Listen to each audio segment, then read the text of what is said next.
من قالك زار فكر من ذاك لەنگۆ خۆزیە خەڵکێک کە بەسەر و سیمای مسلمانیەتی قسە لەسەر قەزیەی غەزە دەکا خۆزیە غیرەتی جوولەکەکانی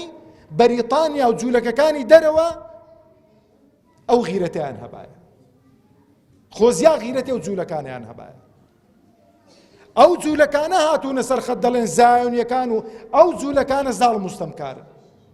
ئێمە ڕازینین بەو زوڵمەی کە لە فەڵەستینیەکان دەکەن ئەو دێ دەڵێن نەخێر خەتای حەماسە بۆ چونکە ئاگای لە بازاری سیاسەتیش نییە ئەو لەبەرەوەی حەماس حیزبە بۆ حەماس حیزبە حیزبایەتی زوڵم و ستەمە بۆ هەموو خەڵک ڕەوا بێ بۆ موسڵمان ڕەوانە بێتن بەڵام بۆ بەرچاوڕوونیتان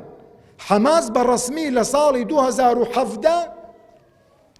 انفکاکی خۆی ڕاگەیان لە ئیخوان المسلمین وەکو حەرەکەی مقاومەی فەڵەستینی ڕەسەن خۆی ئەعلان کرد و سەر بە هیچ گروپێکی عالەمی نییە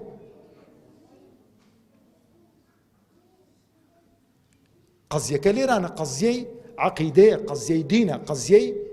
مەبدەئە بەتایبەتی ئێمەی میلەتی کورد خۆشەویستانی خۆم لەگەڵ برا فەڵەستینیەکان کۆمەڵە شتێک پێکمان گرێ دەداتن ئەوە هیچ موسڵمانیەتی و دینداریەتیەوە لەو سەریە